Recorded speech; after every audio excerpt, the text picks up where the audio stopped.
Alors nous sommes très heureux de vous accueillir ce matin. Nous, c'est les directeurs des pôles carrières des associations de diplômés que vous représentez ici dans cette salle. Et tous ensemble, dans ce cadre de ce G16 Plus Careers, on a pensé que ce thème de travailler en ONG pourrait intéresser beaucoup d'entre vous. Et évidemment, on est très heureux de vous voir aussi nombreux. Alors, vous avez auprès de moi Sylvie de Martenne, donc, qui représente l'EM Lyon, Michel Rosaire pour les mines, Solveig Debré Sandeline, qui elle, représente l'ESSEC, Guy Delcroix, qui représente donc Centrale, Hervé Alix pour Supélec, Nicolas Zarpas pour Polytechnique, Lucie Martin pour l'Agro. Et Lucie est avec moi coprésidente de ce G16 Plus Careers.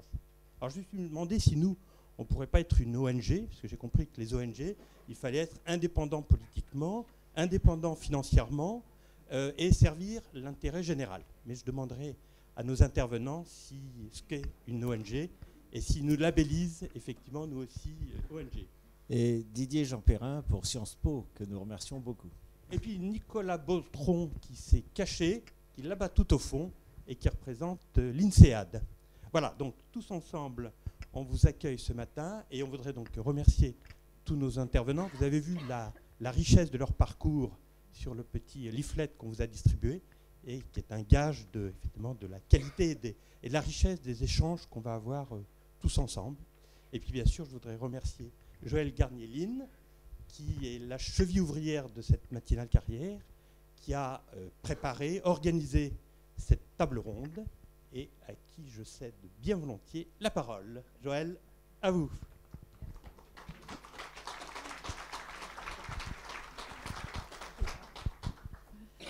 Merci beaucoup Didier. Bonjour à tous. Alors nous nous réjouissons vraiment de vous voir si nombreux pour cette matinale carrière qui est consacrée donc au travail en ONG et à l'humanitaire, c'est le terme qu'on a retenu. Alors quelques mots très très rapidement sur le secteur d'activité justement, parce que ONG c'est un terme qui est vaste, donc de quoi parlons-nous? Les organismes non gouvernementaux que nous allons évoquer ce matin sont ce qu'on appelle plus couramment des organisations de solidarité internationale.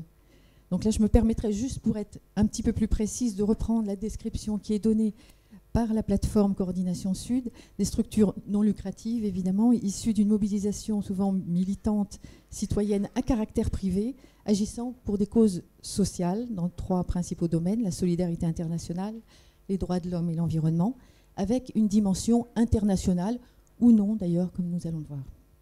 Alors le secteur, vraiment très rapidement, il n'existe aucun recensement officiel de ces organismes de solidarité internationale ou nationale qui sont surtout d'une grande variété de tailles et d'activités. Donc Coordination Sud, nous allons présenter un petit peu plus tout à l'heure cette plateforme, en regroupe par exemple 152 qui représenteraient au total 10 000 emplois. Mais la très grande majorité d'entre eux sont de taille moyenne et petite. Il s'agit d'un secteur en mutation, sous le coup de transformation en profondeur, nous allons en parler, touchant ses modalités par exemple de financement, un secteur qui est impacté bien sûr par les politiques sociales et de développement de notre pays, mais aussi impacté par l'évolution du paysage national et international, là je parle des sociétés civiles, avec lesquelles ces organismes sont en prise directe. Le monde bouge et le secteur des ONG se doit de s'adapter. Donc sont venus spécialement pour nous les présenter et pour répondre surtout à toutes vos questions, des responsables de haut niveau d'organismes de tout premier plan.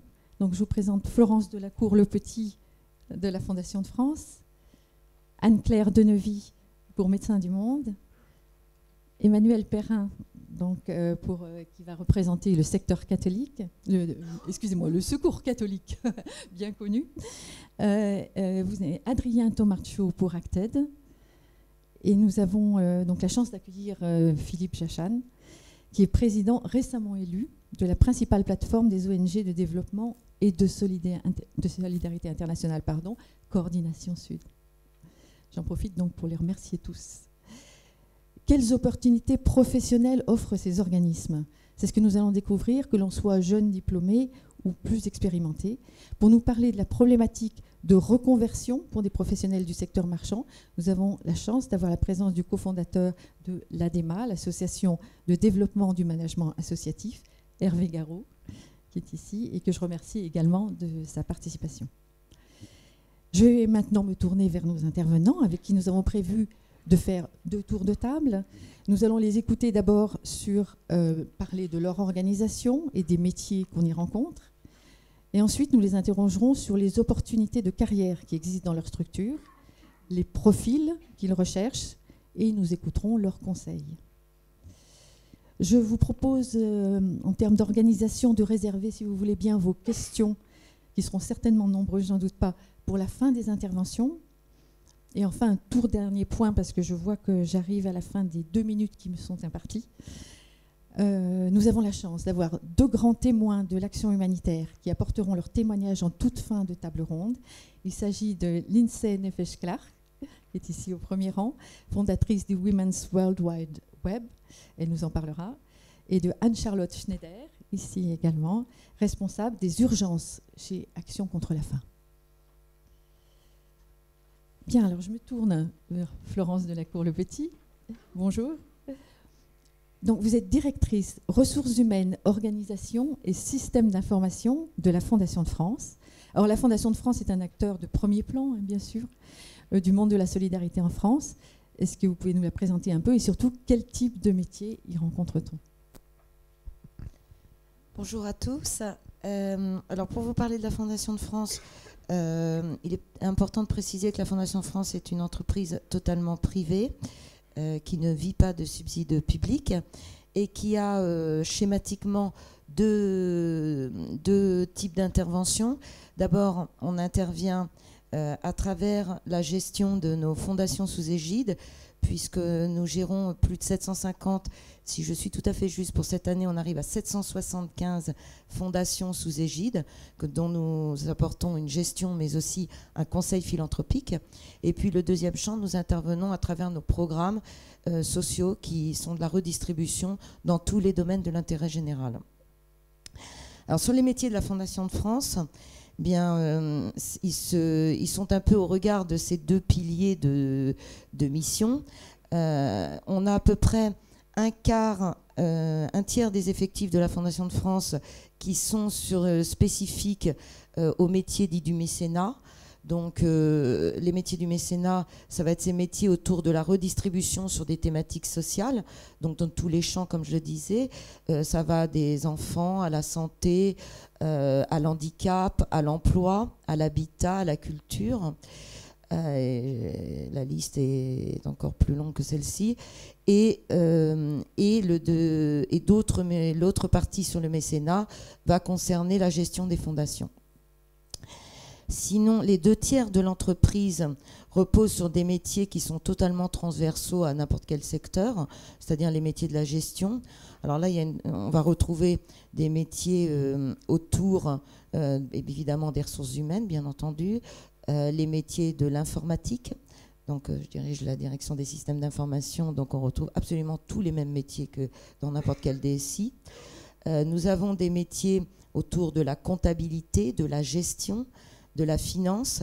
Alors la finance, on pourrait presque être étonné dans un domaine comme le nôtre, sauf que la Fondation de France, faut se resituer que à travers en particulier la gestion de ces plus de 750 fondations représente 2,5 milliards de gestion d'actifs financiers à traiter. Donc ce qui veut dire une vingtaine de banques et avec lesquelles nous travaillons au quotidien. Donc nous nous retrouvons à gérer une trésorerie, à gérer des fonds de placement qui sont tout à fait les mêmes métiers qu'on retrouverait dans la finance plus classique. Nous avons des métiers autour de l'immobilier, puisque nous gérons un très gros patrimoine immobilier qui est celui que on nous a légué dans la plupart des cas. Et puis nos fondations sous égide ont aussi leur patrimoine immobilier.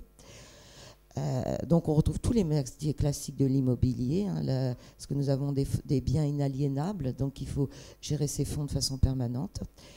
Nous avons aussi des métiers qui sont les métiers autour des legs, puisque une des sources de revenus principales de la Fondation de France, et bien entendu, ce sont les legs. Donc là, on retrouve tous les métiers du notariat. Ce sont des métiers qu'on recrute de façon assez importante. Et je voudrais refaire un point. Alors, pour eux, et puis bien entendu, on a tous les métiers du développement et du marketing, puisqu'aujourd'hui, il faut aussi attirer des donateurs pour venir à la Fondation de France. Et je reviendrai sur le premier point concernant les métiers du mécénat. On peut se dire qu'il y a des métiers spécifiques, mais en réalité pas tant que ça, parce que nous travaillons énormément sur la transposition des compétences. Et donc, aujourd'hui, un responsable de programme, donc qui va gérer une thématique sociale, en réalité, son métier est très proche d'un chef de projet qu'on trouverait dans un secteur autre qui va gérer une thématique produit. Alors, même si on n'est pas un spécialiste au départ, notre job aussi à la Fondation de France, c'est de former les collaborateurs à pouvoir les prendre en main. Et puis on peut aussi venir de métiers où on maîtrise une thématique sociale et dont on ne maîtrise pas le métier de chef de projet. Par exemple, dans le domaine de la santé, nous avons des médecins qui sont intervenus sur nos thématiques sociales et qui sont salariés Fondation de France. Sur la gestion des ressources humaines dans l'entreprise, on a une gestion des ressources humaines qui, à la fois, est assez commune à ce qu'on retrouverait dans l'ensemble des entreprises. Il n'y a pas une différence forte.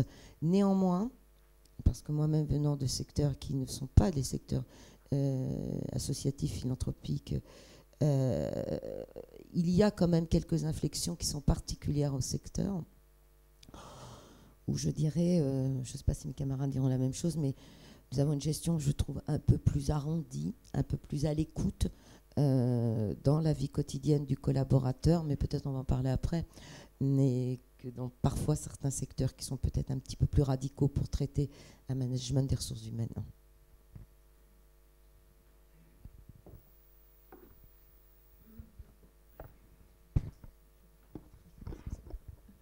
Merci beaucoup, Florence Delacour-Le-Petit, pour toutes ces informations concernant la Fondation de France. Nous y reviendrons.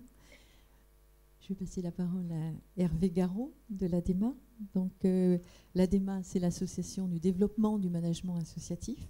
Je crois que dans la salle, nous avons un certain nombre de gens qui ont déjà un parcours derrière eux et qui, donc, par exemple, dans le secteur marchand et qui se trouvent confrontés à la problématique, éventuellement qui ont envie de changer de secteur et donc d'une reconversion professionnelle dans le secteur des ONG. Et donc, qu'est-ce que peut apporter cet organisme pour cette problématique, ou peut-être d'autres d'ailleurs, dont vous allez nous parler à toutes ces personnes. Merci beaucoup. Merci, bonjour à tous. Donc l'ADEMA, c'est en effet l'association pour le développement du management associatif qui a été créée il y a 12 ans maintenant. Je suis l'un des fondateurs et j'ai créé cette association avec 2 autres personnes dont je vais vous raconter très rapidement le parcours, simplement pour illustrer ce que peuvent faire certaines personnes au milieu de leur carrière professionnelle. L'un des deux autres de mes complices, c'est Pierre Birambeau, qui est le fondateur du Téléthon. Pierre, il y a 30 ans, était un tout jeune PDG d'une PME industrielle et il a tout plaqué pour traverser l'Atlantique, rencontrer Jerry Lewis, organisateur du Téléthon américain, l'importer en France et puis en organiser presque 30 maintenant avec le succès qu'on connaît. L'autre des cofondateurs, c'est Jean Lambert, qui lui aussi a eu 2 vies, au moins 2, professionnelles. Il a été d'abord un publicitaire connu, reconnu, il a été vice-président de Publicis, et puis il a aussi tout arrêté un jour pour devenir le directeur de la communication et du développement de la Ligue nationale contre le cancer. Vous voyez, ces 2 personnes illustrent le chemin qu'on peut faire d'abord dans l'univers marchand, puis ensuite dans celui de l'intérêt général.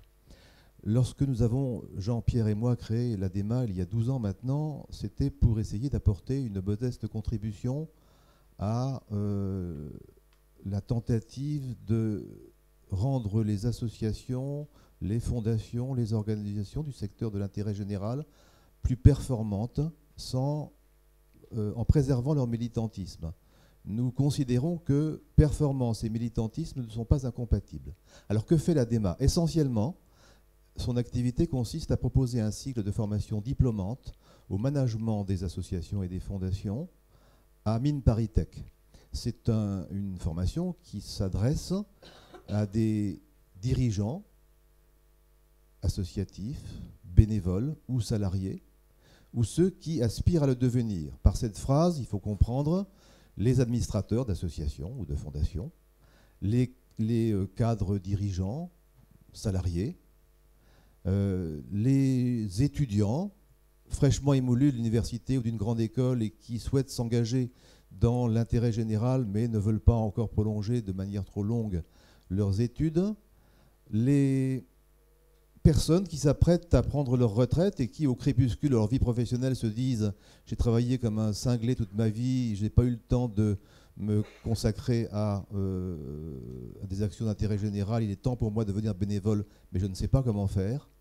Et puis aussi des gens qui travaillent ou ont travaillé dans l'univers marchand, ce qu'il est convenu d'appeler les entreprises, et qui se disent « j'ai envie de donner un nouveau sens à ma vie, je veux mettre mon expérience et mes compétences accumulées au service d'un projet d'intérêt général, mais je ne sais pas bien comment faire ». Voilà ce qui constitue les élèves de notre cycle de formation au management associatif à Mines ParisTech. Alors, dans la réalité, le gros de nos troupes, ce sont des salariés d'associations et de fondations qui ont envie de progresser dans leur organisation ou pour pouvoir accéder à d'autres plus importantes avec des responsabilités plus grandes.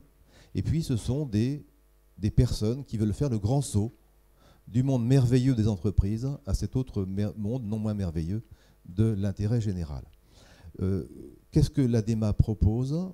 Des modules de formation sur des sujets qui nous apparaissent spécifiques du management d'une organisation sans but lucratif.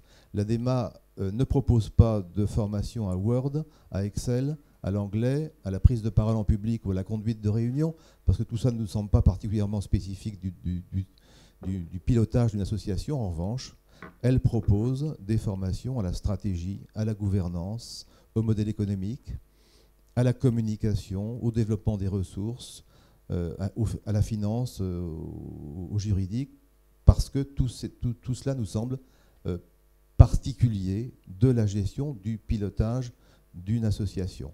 Est-ce que j'ai encore le temps d'ajouter 3 mots, ou je les dirai plus tard? Alors, je vais les dire maintenant. Je vais essayer de les dire vite. J'ai comparé l'entreprise et l'association. Je vais employer ces termes pour faire simple. Entreprise, c'est les sociétés commerciales à but lucratif. Association, fondation, les organisations sans but lucratif d'intérêt général. Qu'est-ce qui les différencie? À mon sens, 3 choses. 3 points sur lesquels que je vais dire de manière très résumée. La première différence à mes yeux, et qui est la plus importante, c'est qu'une entreprise, elle est créée, elle existe pour créer de la valeur et de la richesse. Et elle a une logique de modèle économique. Et son projet, son plan stratégique sont des outils au service de son modèle économique. Dans une organisation d'intérêt général, c'est exactement le contraire. Une association, par exemple, a une logique de projet. Et son modèle économique n'est qu'un outil au service de son projet. Je ne dis pas qu'une association ne doit pas avoir de modèle économique, au contraire, elle doit avoir les moyens de faire prospérer son projet de manière efficace et robuste, mais c'est un outil au service de son projet. Deuxième différence, alors on a cité tout à l'heure le chiffre de 10 000 ONG, peut-être, c'est ça, Joël, c'est ce que vous avez dit? Pardon, 10 000 emplois, oui, pardonnez-moi, bon, peu importe. Il y aurait 1 300 000 associations actives en France. Là-dessus, seulement 175 000 sont employeurs. Donc ça veut dire que le plus gros, les 9/10 des associations ne sont animées que par des bénévoles. Dans celles qui ont des salariés, il y a aussi des bénévoles, au minimum au sein du conseil d'administration. C'est la deuxième différence. Pouvoir faire travailler ensemble des personnes au statut différent, avec des motivations qui peuvent être différentes, c'est-à-dire des bénévoles et des salariés, c'est une deuxième différence qui rend le travail dans une association particulièrement délicat, difficile et en même temps enthousiasmant. Le troisième point de différence, à mon sens, entre l'entreprise et l'association, c'est que l'association est le lieu du collectif, plus encore que l'entreprise. C'est le lieu de la co-construction, c'est le lieu de la décision commune, c'est le lieu du consensus. Dans une association, moins que partout ailleurs, on n'a jamais raison quand on a raison tout seul. Et il faut donc, même s'il y a une ligne hiérarchique, même s'il y a des gens qui décident, faire en sorte que toutes les parties prenantes puissent s'associer aux décisions qui sont prises et se les approprier. Et cela rend, encore une fois, le parcours dans une association à la fois particulier, particulièrement difficile et particulièrement enthousiasmant. Merci beaucoup Hervé Garot pour cet éclairage bien utile, je crois, pour tous. Je vais juste faire une petite annonce. J'ai un petit problème de micro. Si ce serait plus pratique maintenant que nous allons... Je vais m'éloigner des interlocuteurs d'avoir un deuxième micro qui fonctionne. Merci. Merci Didier. Emmanuel Perrin, bonjour. Vous êtes responsable philanthropie et mécénat au Secours catholique, c'est bien ça ? Puis vous êtes par ailleurs trésorier de l'AFF, nous allons en parler tout à l'heure. Donc le Secours catholique, il bénéficie d'une grande notoriété, on croit bien le connaître, et pourtant c'est un organisme qui a beaucoup évolué, je crois, qui s'est transformé dans toutes ces années. Donc est-ce que vous pouvez nous en parler un petit peu de ce qu'il est aujourd'hui, et puis aussi de ce qui est important de savoir si on s'intéresse à cet organisme et si on a envie d'y travailler. Bonjour, donc je travaille au Secours catholique depuis 7 ans. Le Secours catholique, c'est une organisation avant tout de bénévoles. C'est 60 000 bénévoles en France, en 4 000 équipes locales. C'est une des plus grosses associations en termes de réseau et de maillage territorial. Cette association comporte également 1000 salariés. Ce qu'on a coutume de dire, c'est que ces salariés sont au service des bénévoles. C'est-à-dire que ce n'est jamais les salariés qui réalisent directement l'action du Secours catholique, ce sont bien toujours les bénévoles. Sur ces 1000 salariés, il y en a environ les 3/4 qui sont dans nos structures départementales, régionales. Ce sont des métiers d'animation locale pour un bon tiers des 1000 salariés. Les autres sont des métiers administratifs, type comptable, secrétaire, et puis un métier d'encadrement qui est le délégué, qui est le responsable local de l'antenne du Secours catholique.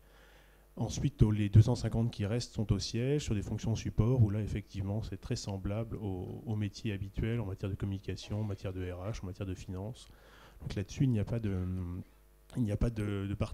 particularité, peut-être un petit peu sur la collecte, peut-être un petit peu sur la communication, et évidemment sur les métiers d'encadrement de l'action, où là, on a encore des métiers très, très terrain. Donc l'évolution qu'on a pu constater, c'est effectivement la professionnalisation très forte. Je le constate chaque jour au Secours catholique, on a des types de salariés très différents entre des personnes qui sont des anciens militants, qui ont commencé très très tôt dans l'action sociale, dans le militantisme, parfois très très tôt même déjà au Secours catholique, et qui ont progressé et pris petit à petit des fonctions diverses, et puis des personnes jeunes diplômés ou en cours de carrière qui viennent et qui sont recrutées pour leurs compétences particulières, vraiment particuliers sur les fonctions support. Le petit point que je voulais développer, c'était, en partant de cette idée de compétence, c'était un peu l'articulation entre conviction et compétence, en sachant que il vous faut les deux aujourd'hui. La conviction, elle est importante. Alors au Secours catholique, on ne vous demande pas d'avoir été scout, d'avoir été enfant de chœur et d'avoir été ancien séminariste pour rentrer. Il n'y a pas à part sur certaines fonctions très particulières qui sont représentatives et pour lesquelles il faut une adhésion forte aux valeurs du Secours catholique qui puissent quand même leur source dans l'Évangile. Il n'y a pas de certificat de baptême requis. Néanmoins, il faut avoir une forte adhésion aux valeurs de l'association. On entend, alors vous le disiez, mais le fait de chercher un sens. Je pense qu'on ne vient pas dans l'associatif pour chercher un sens. Fabriquer des yaourts, fabriquer des vêtements, ça a un sens aussi parce qu'on en a tous besoin. Donc, quand on vient en association, c'est plutôt parce qu'on cherche une adéquation entre ses motivations propres et son fonctionnement propre et les motivations et le fonctionnement d'une association. Pour prendre mon parcours personnel, qui est celui dont je peux le mieux parler, moi j'ai fait l'agro Sciences Po et je me destinais à travailler à la Commission européenne, donc je passais les concours pour ça.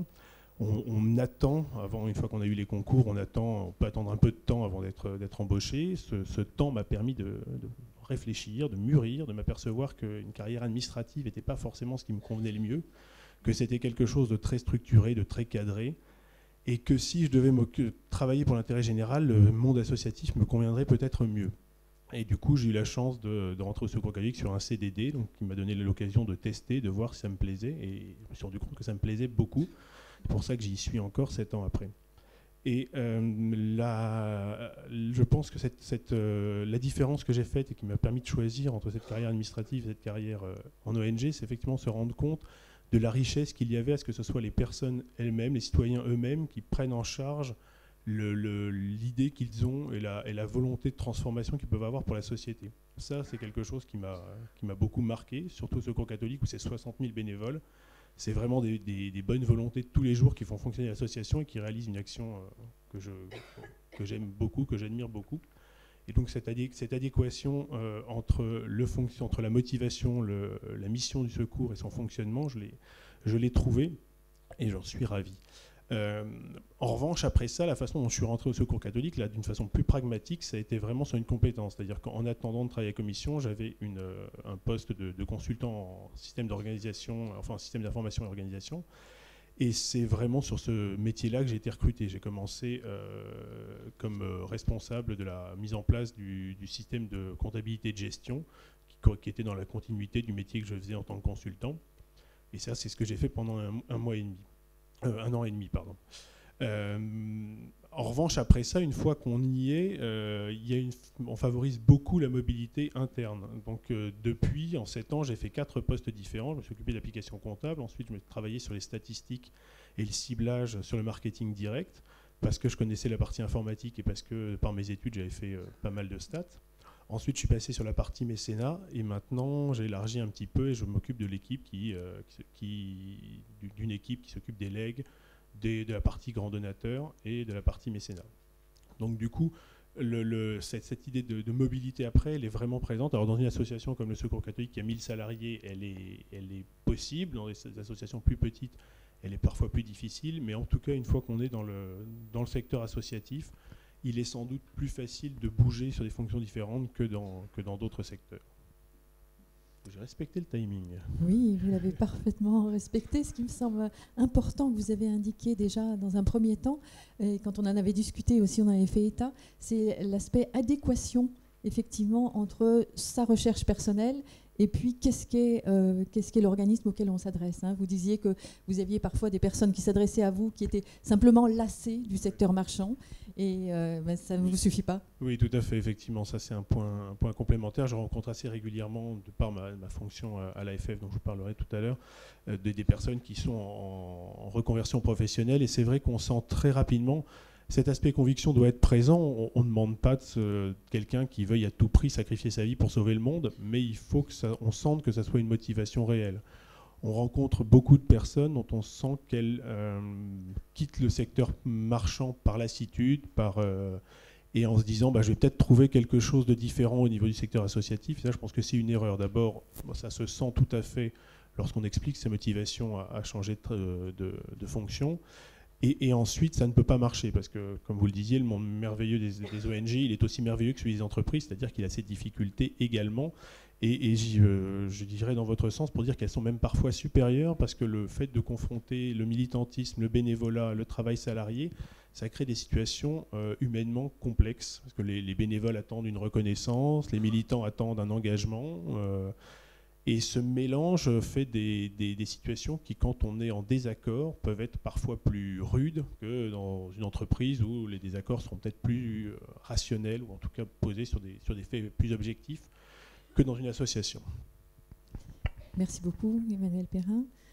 Je me tourne vers vous, Anne-Claire Denevy. Donc, vous êtes directrice des ressources humaines de Médecins du Monde depuis 4 ans, je crois. Alors, vous avez aussi un long parcours dans le secteur marchand auparavant et vous avez eu la gentillesse de proposer d'en parler, justement. Donc, vous avez alterné les postes opérationnels et RH au sein de Michelin, d'Altedia, de Renault Truck, avant de rejoindre Alstom. Donc, je pense que votre expérience est tout à fait intéressante pour nous.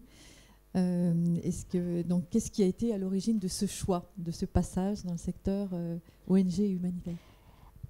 Oui, alors je suis donc ingénieure et docteur en maths de formation et j'ai démarré au CNRS et en fait j'avais à 20 ans l'envie de travailler en ONG. Il se trouve que j'avais deux enfants, j'ai eu mes enfants très jeunes, tout petits, et à cette époque-là, les postes d'expatriés en famille n'existaient pas, il y avait beaucoup moins de postes salariés. Bon, je savais que ce n'était pas possible à ce moment-là, mais je m'étais dit, de toute façon, je prendrai entre guillemets ma retraite avant 50 ans, et j'ai des enfants plus jeunes, mais ils seront autonomes plus tôt. Personne ne me croyait, tout le monde disait oui, à 20 ans, on a des... voilà. Donc j'avais plein de passions en fait. Alors je rejoins tout à fait ce qui a été dit, c'est qu'on aille dans le secteur marchand, dans telle ou telle entreprise, qu'on aille en ONG. Si on partage pas si on n'est pas passionné, si on partage pas les convictions, ça va être difficile parce que le monde est complexe et il est tout aussi complexe en ONG que dans le secteur marchand. Donc j'avais d'autres passions, je les ai réalisées. Mon dernier poste avant d'être chez Médecins du Monde, c'était directeur de l'ingénierie d'Alstom Transport, enfin vice-présidente, puisque c'est très anglo-saxon au niveau des appellations.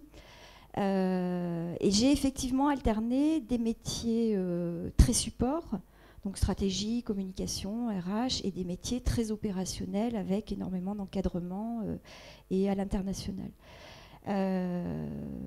Donc, pour un docteur en maths, un poste de patron de l'ingénierie d'Alstom Transport avec la conception des TGV, etc., c'est un peu boucler une boucle. Donc, j'étais toujours sur mes intentions initiales.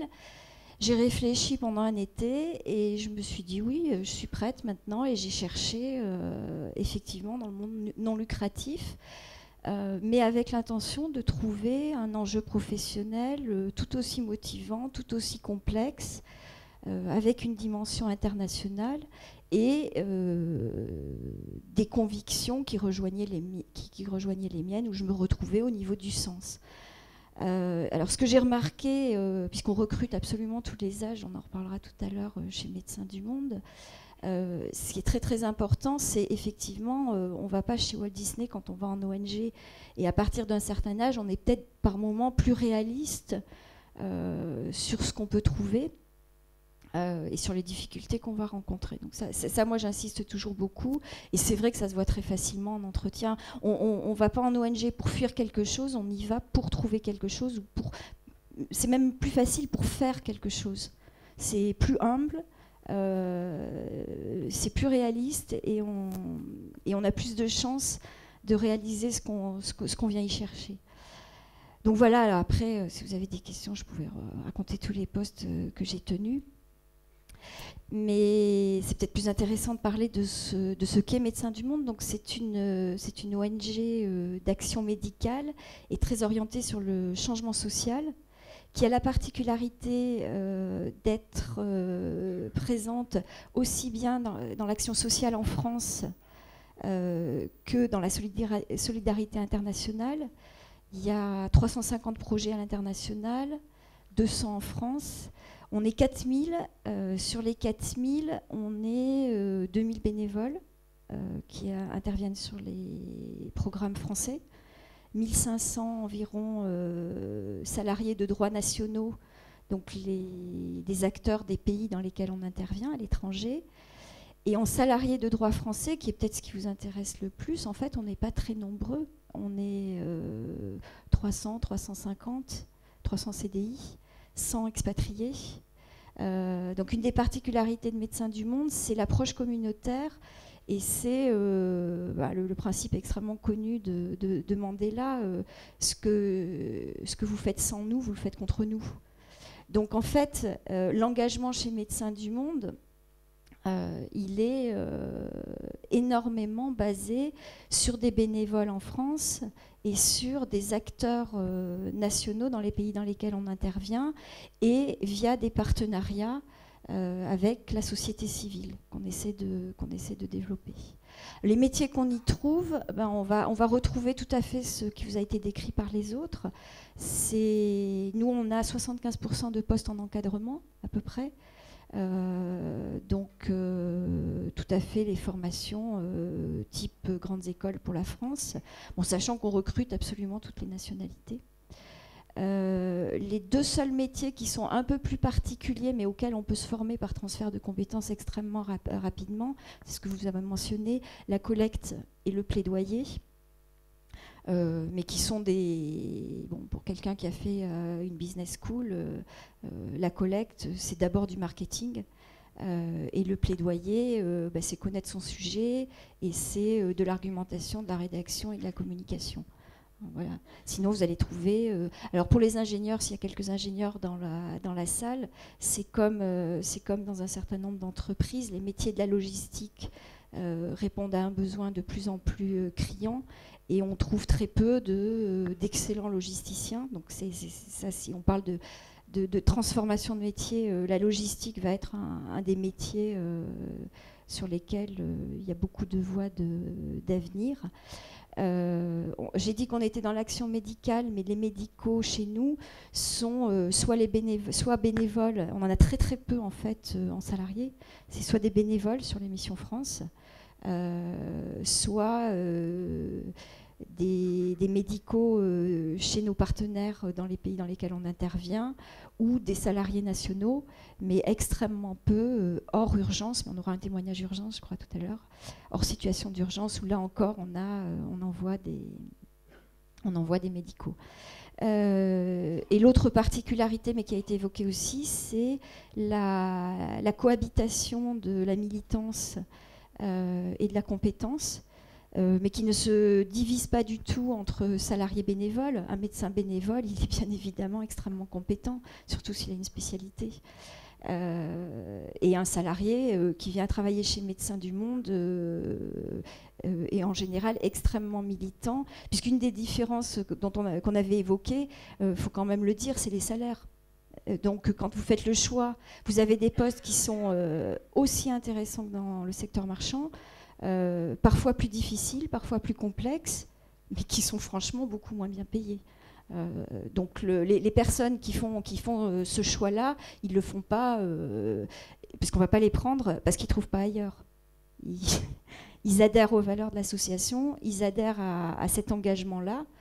Nous, on a un positionnement où le ratio entre les 3 plus hauts salaires et les 3 plus bas salaires est inférieur à 4. Donc vous voyez combien peuvent gagner les dirigeants. Voilà, c'est une des différences majeures. Merci beaucoup Anne-Claire Deneville. Donc effectivement, on arrive à avoir une image un petit peu plus claire de ce que peut être ce secteur. Je vois que personne ne s'est encore levé pour partir, donc je vous remercie. Philippe Jachan, donc je me tourne vers vous. Merci beaucoup de votre présence. Vous êtes délégué à l'action de coopération internationale au sein d'une ONG qui est Solidarité Laïque. Et donc désormais président de Coordination Sud, nous allons en parler. Donc pouvez-vous dans un premier temps nous présenter Solidarité Laïque, ses missions et puis les métiers qu'on y trouve? Oui, bonjour à tous, merci. Quelques mots, alors c'est au fur et à mesure évidemment des interventions des collègues ici, bon, les choses sont dites, donc ça va aller plus vite, parce que beaucoup d'éléments qui ont été présentés, je les partage grandement et font écho à ce que également nous pouvons connaître et vivre dans notre organisation. Alors quelques mots sur Solidarité Laïque. La particularité de Solidarité Laïque, c'est d'être une tête de réseau d'abord. Donc c'est un regroupement d'organisations qui sont 57, je crois. Donc 52 membres, donc 52 organisations qui ne sont pas des organisations de solidarité internationale, qui ne sont pas des ONG elles-mêmes. Donc Solidarité Laïque est une association qui a été constituée par des organisations françaises qui sont issues de ce qu'on appelle le monde de l'économie sociale, hein, globalement. Donc ce sont des organisations, enfin ce sont des mutuelles, des coopératives, des syndicats, des fondations et des associations. Nos membres donc, agissent en France, donc ce sont des mutuelles comme la Maïf, la MGN par exemple, des banques coopératives, des associations d'éducation populaire, des syndicats, donc qui ont le cœur de leur action sur le territoire national. Donc notre organisation a pour mission d'être cet ensemblier fédérateur des compétences de nos organisations membres dans le cadre d'actions de solidarité à l'international essentiellement, mais également sur le territoire national. Et donc nous avons à ce niveau-là, nous pour enjeu, enfin pour objectif de l'organisation, d'agir sur le renforcement des sociétés civiles dans les pays partenaires, donc avec les pays avec lesquels nous travaillons. Donc nous sommes sur des coopérations de métiers entre les coopératives, les mutuelles, les associations qui composent notre réseau et des organisations de même nature dans les pays du Sud ou les pays avec lesquels nous travaillons. Donc l'enjeu pour nous, c'est l'amélioration des politiques publiques en matière éducative, par exemple, en matière de protection sociale, en matière de droit syndical, par exemple, dans les pays partenaires, au travers du renforcement des organisations du tiers secteur, finalement, qui dans ces pays-là se structurent. Et aujourd'hui, on est complètement dans un monde où, j'en parlerai peut-être tout à l'heure, la structuration des sociétés civiles dans les pays du Sud et de tissus d'ONG et d'associations et d'organismes non gouvernementaux dans les pays du Sud se développe beaucoup et constitue une réalité importante et d'une certaine manière une victoire également pour ce que nous représentons ici, qui sommes tous, bon an, mal an, engagés dans cet enjeu-là. On en reparlera probablement tout à l'heure. Alors sur Solidarité laïque, donc nous avons 4 métiers essentiellement au niveau du siège. Le métier de coordinateur, d'abord. Donc, comme je disais, nous, les salariés, les équipes au niveau du siège ne sont pas des gestionnaires, ne sont pas des intervenants directs, ne sont pas des gestionnaires de projet. L'organisation n'intervient pas en direct sur le terrain, mais nous faisons faire, en fait. Facilitateurs. Voilà, nous sommes facilitateurs, coordinateurs des métiers donc, que nous mobilisons au sein de notre réseau.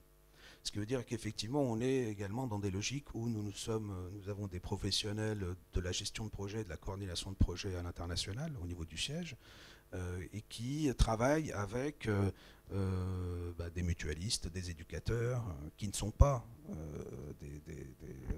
et donc qui s'engagent bénévolement au titre de leurs organisations dans nos programmes, mais qui ne sont pas eux-mêmes des spécialistes des relations internationales ou de la coopération. Donc nous avons donc ce métier qu'on appelle métier de coordinateur, pour lequel on recherche des profils classiques de gestionnaire de projet, savoir gérer un projet à l'international, savoir monter, piloter, gérer un projet, mais une compétence pour laquelle il y a peu d'écoles finalement, mais qui s'apprend dans l'action, qui est une compétence de réseau, de mise en réseau et de coordination multi-acteurs, savoir mettre ensemble différents acteurs au sein d'un programme, faire cohérence entre acteurs et actions. Donc là-dessus, des profils de type généraliste, des gens en capacité d'appréhender la complexité, ça a été dit, des situations politiques dans lesquelles nous pouvons nous trouver et des jeux d'acteurs finalement, c'est des profils qui nous intéressent beaucoup. Voilà. Ça, c'est donc le métier central à l'international. Ensuite, on va avoir aussi d'autres métiers plus classiques, métier de collecteur, redistributeur. Donc oui, nous avons également des services marketing, collecte de dons, puisque notre modèle économique est porté sur 3 piliers, les cotisations de nos membres, les dons des donateurs privés en France, des citoyens, et puis des subventions publiques, évidemment. Donc le métier de collecteur, de marketing, ça a été dit évidemment, est important. Métier de communication, il faut savoir valoriser son action aussi et expliquer auprès du public et rendre compte. Et puis nous sommes également une organisation qui porte du plaidoyer en France, donc ça a été dit également comme Médecins du Monde, sur les droits à l'éducation notamment dans le monde, c'est notre cœur de métier. Et donc là-dessus, pareil, capacité à analyser des politiques, à analyser ce que peuvent faire les bailleurs internationaux, notamment en matière de politique d'aide au développement, capacité à plaider, à organiser des arguments, à influencer. Donc ce sont également des métiers très importants dans notre secteur. Voilà. Je vous fais signe parce que nous voulions quand même évoquer tout de suite la plateforme Coordination Sud et nous avons 2 minutes pour le faire. Donc je vous laisse parler de Coordination Sud, de ses missions aussi et de ses spécificités. Oui. Alors, Coordination Sud, c'est la plateforme des ONG françaises, aujourd'hui une plateforme nationale qui regroupe plus de 152 organisations. Je pense que les 3 organisations qui sont à côté de moi en ce moment, notamment. Donc Coordination Sud a 2 métiers essentiellement. C'est d'abord le syndicat du secteur, c'est-à-dire c'est la plateforme qui porte, qui défend les intérêts des ONG françaises. Hein. C'est sa première mission auprès notamment de l'État, des pouvoirs publics. Nous avons donc là le métier de plaidoyer, comme je disais, est un métier qui est au cœur et l'animation du plaidoyer du secteur des ONG autour des champs qui intéressent les organisations. On va être sur la santé, sur les champs sectoriels, hein, santé, éducation, agriculture, etc., mais aussi sur des dimensions plus transversales, sur l'aide publique au développement, par exemple. En France, son niveau. Bon. Donc ça, c'est le champ principal de Coordination Sud, qui est d'être le porte-parole, le porte-voix du secteur auprès des pouvoirs publics. Le deuxième champ est un champ de service auprès de ses membres. Donc Coordination Sud dispose de ce qu'on appelle un pôle d'appui pour le renforcement des compétences des ONG. Alors toutes compétences confondues. Donc on va être sur de la formation en matière de stratégie, en matière des éléments qui recoupent ce que vous faites au niveau d'ADEMA. Nous avons également nous animons également des clubs métiers, ce qu'on appelle des clubs métiers, c'est-à-dire là où pour des organisations, alors nous avons deux types de clubs métiers. Un dédié plutôt aux organisations à plus de 50 salariés, donc des grosses structures, où les responsables des ressources humaines, par exemple, des ONG se rencontrent. On est dans de l'échange de pratiques, échange entre pairs sur les difficultés qui sont rencontrées dans le secteur, les bonnes pratiques, comment se renforcer ensemble. Et puis un club pour des ONG de plus petite taille, qui peuvent avoir des problématiques différentes. Voilà. Donc le Coordination Sud est animateur de ça et dispose aussi d'outils au service des organisations. Coordination Sud se fait aussi le relais que beaucoup de gens utilisent, peut-être les gens le connaissent ici, hein, en matière de recherche d'emploi pour le secteur. Je pense que c'est important de le mentionner, hein, sur le site internet. Sur le site, donc nous avons plus de 3500 références, enfin appels notamment sur le site offre d'emploi, donc de la part de vos membres, hein, qui passent par Coordination Sud. Donc les ONG en général, quand elles recherchent, font passer leurs appels par le site, et ça marche bien, c'est assez utilisé. Ça permet aussi au niveau de Coordination Sud d'avoir une fonction un peu d'observatoire, donc de voir quelles sont les évolutions des secteurs, quelles sont les évolutions des besoins, des demandes aujourd'hui dans le milieu. Voilà. Très bien, merci beaucoup Philippe Jachan. Adrien Tomaccio, je me tourne vers vous. Donc, vous êtes directeur de la communication chez Acted. Acted est un acteur de tout premier plan dans le paysage des ONG françaises, qui a de fortes particularités dans son fonctionnement. Son modèle économique repose par exemple, je crois, je parle sous votre contrôle, essentiellement sur des bailleurs de fonds institutionnels, ça c'est important de le mentionner. Pouvez-vous nous dire un petit peu plus donc, sur Acted en général et sur le type de métier et de mission qu'on y trouve? Bonjour à tous, merci. Comme Philippe, je souscris à beaucoup d'analyses et de points qui ont été partagés, donc je vais essayer de profiter en effet de la particularité d'Acted pour souligner différents sujets, enjeux évoqués ou pas dans le cadre de cette table ronde. Pour présenter brièvement Acted, on est un acteur majeur en effet du paysage humanitaire français. Pour autant, on n'est pas forcément très connu en France, la société civile. On a une action qui est née en fait pas en France, portée par un mouvement de la société civile, mais née en Afghanistan il y a 20 ans. Une structuration aujourd'hui encore très marquée par la fondation de nos activités sur le terrain, et ça structure l'ensemble de nos interventions et de notre opérationnel. Ensuite, on est une ONG par rapport à d'autres organisations autour de la table, beaucoup plus récentes, et qui a entré de plein pied dès le départ dans la professionnalisation.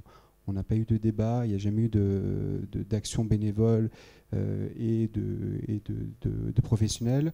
Depuis 20 ans, on est une ONG qui n'est composée uniquement de professionnels. On a soit des stagiaires, soit des salariés en CDD, soit des salariés en CDI, et on a une gouvernance bien sûr qui est associative et qui est, elle, complètement bénévole. Pourquoi le choix de cette professionnalisation dès le départ ? c'est pour faire face aux enjeux qu'on a identifiés dans le secteur, les enjeux qui sont un petit peu diversifiés. Je voulais parler on peut en lister 4. Des logiques d'intervention qui ont évolué ces 20 dernières années. On est loin de l'image d'Épinal de l'humanitaire occidental qui apporte un sac de riz sur des terrains d'intervention. On est dans le renforcement des compétences, l'appui aux sociétés civiles et comme ce qu'on a pu l'évoquer, la co-construction. On est dans un secteur qui s'est structuré depuis 20-30 ans, qui a appris de ses bonnes pratiques, de ses erreurs et aussi une structuration en termes de financement, que ce soit les bailleurs publics ou les donateurs privés. Il y a des attentes de plus en plus fortes, extrêmement fortes de la part de tous les donateurs, que ce soit des citoyens, des donateurs individuels, que ce soit des collectivités, des entreprises, des acteurs privés ou des bailleurs institutionnels. Et c'est vrai que c'est quelque chose qui encadre énormément notre action et nos modalités d'action sur le terrain. Et aujourd'hui, le secteur, les ONG qui interviennent à l'international ont vraiment des obligations très très fortes en termes de redevabilité par rapport à nos partenaires, à nos bailleurs, à nos donateurs, des exigences en termes de productivité. On parle de ratio, efficience, efficacité de l'euro reçu, de l'euro investi. Des exigences enfin très très fortes en termes de conformité, de respect, de règles de titre, de logique de logistique, etc. Donc c'est des éléments qui structurent le secteur, auquel beaucoup d'ONG aujourd'hui répondent depuis plusieurs années. Et Acted s'est structuré dès le départ pour répondre à ces enjeux. Donc on est une ONG aujourd'hui qui intervient dans 35 pays, auprès de 8 millions de personnes. On travaille sur des actions d'urgence, répondre aux besoins essentiels des populations affectées à travers le monde après une crise. Puis après, sur des modalités d'aide à la reconstruction, appuyer les communautés sur l'accès aux biens et services essentiels, à l'accès à l'éducation, à la santé, à des moyens de subsistance, à des infrastructures communautaires. Et puis, notre objectif à terme, c'est de travailler sur du développement durable, dans son acception la plus large. On parle d'un développement économique, social, gouvernance locale et même d'identité culturelle. Pour ce faire, on travaille avec 4300 personnes. Le gros de nos employés sont des employés nationaux, un petit peu moins de 4000 personnes.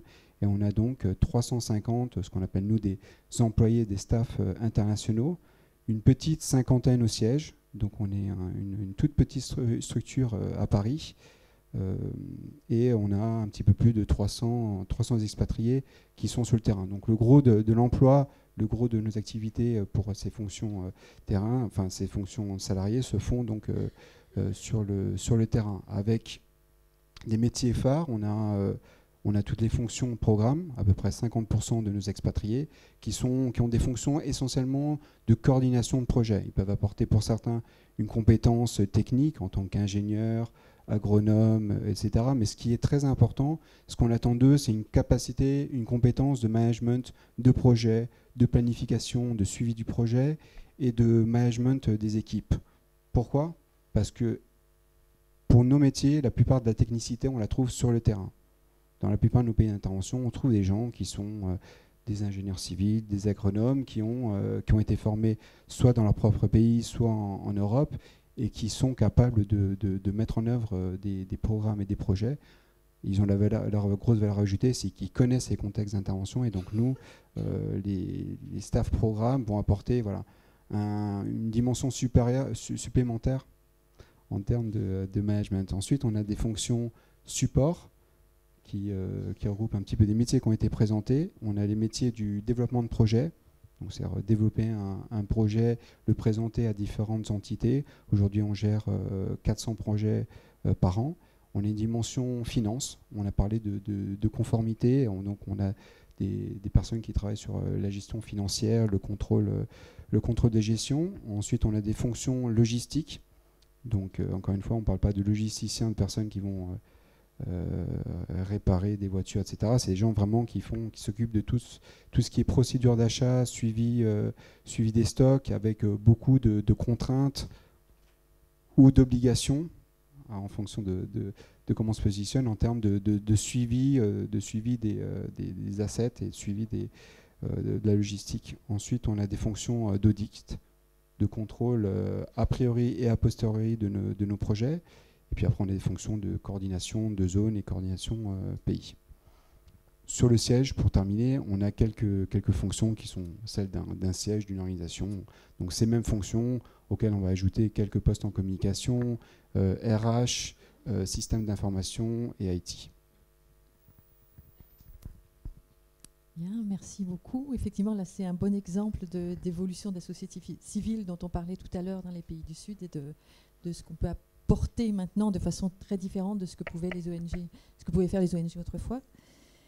Nous allons aborder le deuxième tour de table et peut-être entrer un peu plus aussi dans le concret. Nous allons maintenant donc aborder le travail en ONG en évoquant peut-être un secteur qu'on n'a pas encore évoqué pour l'instant précisément, c'est la collecte de fonds ou fundraising dans bon français. Et puis ensuite, nous allons nous intéresser avec les autres. Donc je me tourne vers Emmanuel Perrin, hein, puisque vous êtes dans ce secteur. Et ensuite, nous allons parler opportunités carrière.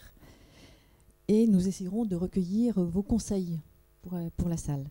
Donc Emmanuel Perrin, effectivement, vous êtes donc dans la collecte de fonds, dans le fundraising. Vous êtes aussi trésorier de l'Association française des fundraisers. Donc, est-ce que vous pouvez nous parler un petit peu de la spécificité? Qu'est-ce que c'est que cette activité? Quel type de profil est-ce que vous recherchez dans cette activité? Et puis, je crois que c'est une activité qui a aussi pas mal évolué ces dernières années. Donc, quels ont été ces changements? Alors, pour vous donner un ordre de grandeur, le Secours catholique fonctionne énormément sur la générosité du public, mais on bénéficie chaque année de 70 millions d'euros de dons et de 35 millions d'euros de legs approximativement, ce qui représente donc plus de 105 millions d'euros issus de la générosité du public, ce qui est plus des 3/4 de notre budget. Donc le métier de la collecte, c'est vraiment fondamental, parce que si personne ne nous donne, nous ne pourrons rien faire. Donc la collecte dans le secteur caritatif, il était basé initialement principalement sur le modèle de la vente à distance, donc des mailings, des courriers dont je pense que vous pouvez bénéficier chacun régulièrement dans vos boîtes aux lettres, avec joie j'espère.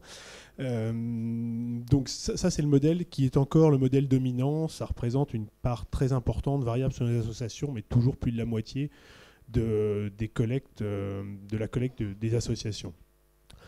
Sur ces métiers-là, initialement, beaucoup de gens venaient justement de la vente à distance avec des compétences de marketing direct. Et on a encore régulièrement des gens qui viennent de ce secteur-là, même si ça n'est plus la partie la plus en développement. Et qu'il y a aussi pas mal de turnover interne aux associations. C'est-à-dire que les associations sont très prudentes sur leur recrutement et souvent, surtout sur des métiers un petit peu comme ceux-là où on imagine qu'il y a des spécificités, préfèrent recruter quelqu'un qui a déjà fait le même métier dans l'association d'à côté. Heureusement, il y a des métiers en développement sur la partie collecte parce qu'on se rend bien compte qu'on arrive tout de même un petit peu au bout du modèle de vente à distance. Nos donateurs sont un peu fatigués des sollicitations multiples qu'on leur envoie.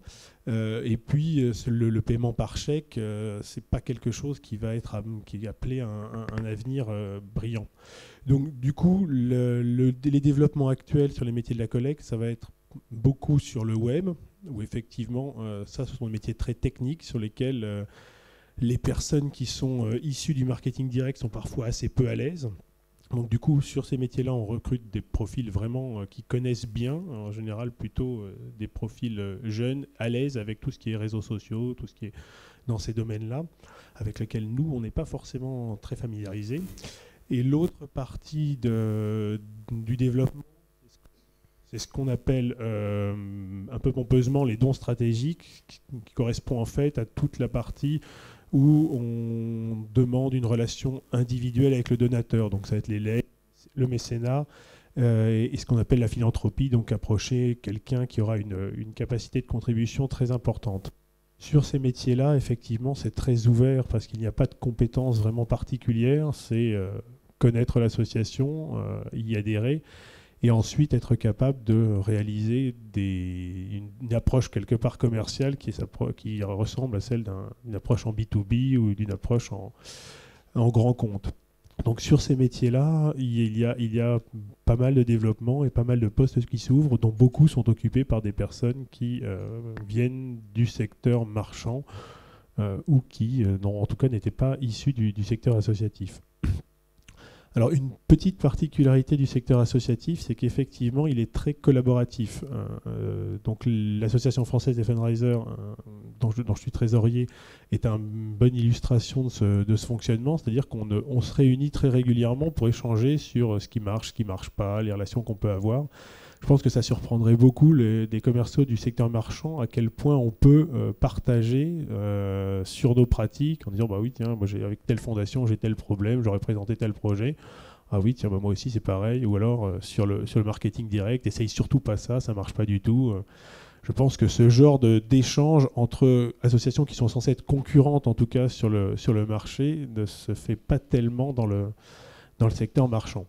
Donc du coup, c'est un petit peu cette envie de collaboration qu'est née cette association, donc l'association des Françaises des fundraisers, dont le but est d'être un lieu de rencontre entre professionnels de la collecte et aussi un lieu de formation pour les personnes qui veulent soit développer des compétences, soit en acquérir. Donc on a régulièrement des séminaires qui sont par secteur. Parce qu'effectivement, la collecte maintenant concerne pas seulement les associations caritatives, mais également toute la partie culture. Donc les musées font beaucoup de collectes, l'enseignement supérieur fait beaucoup de collectes, le secteur médical commence à en faire de plus en plus. Donc ces métiers-là sont ouverts pas seulement dans le secteur caritatif. Donc, on a des séminaires qui sont des moments de rencontre et de formation. On a même un certificat qu'on fait avec l'ESSEC, le certificat français de fundraising, donc qui est un lieu à la fois pour acquérir les fondamentaux du métier, même si ça s'acquiert quand même assez rapidement, et qui est aussi un lieu de rencontre avec les professionnels. Donc là-dessus, je vous invite à aller regarder sur le site de l'AFF, vous verrez si les métiers de la collecte vous intéressent, vous y trouverez tout ce que vous souhaitez savoir et les lieux où vous pourrez le rencontrer. Après ça, les personnes sont aussi assez ouvertes et vous pouvez assez facilement rencontrer soit les personnes de l'AFF, soit les personnes faisant partie du milieu de la collecte.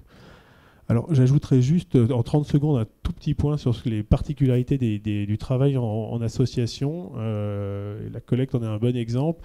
Il y a 2 points qui me paraissent importants dont il faut avoir conscience avant d'arriver. C'est le fait qu'on est très peu nombreux à travailler en tant que salariés par rapport au travail qu'il y a à faire, ce qui implique une très grande autonomie.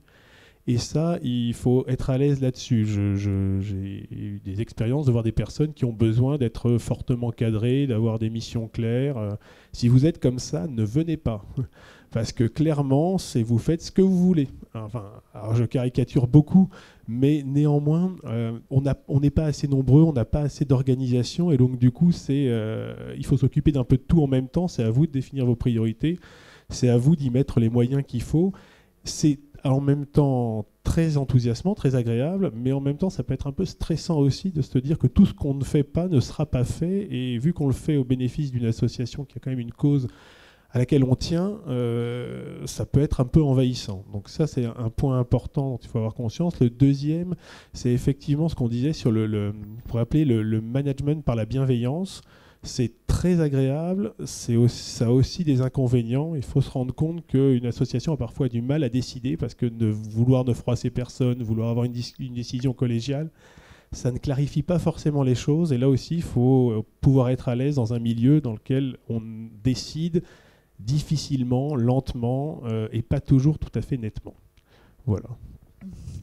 Merci beaucoup. Toute référence à une situation vécue est évidemment tout à fait fortuite. Bien entendu. Je vais juste rajouter un petit point par rapport à l'AFF. Je crois que sur le site, on trouve aussi des offres d'emploi très fréquemment. Oui, là aussi, comme Coordination Sud, c'est un lieu de ressources sur les demandes d'emploi. Presque, je pense que quasiment toutes les demandes d'emploi concernant la collecte et pour partie la communication se retrouvent sur le site de l'AFF. Donc là aussi, je vous encourage à y aller pour cette utilité. Merci. Merci.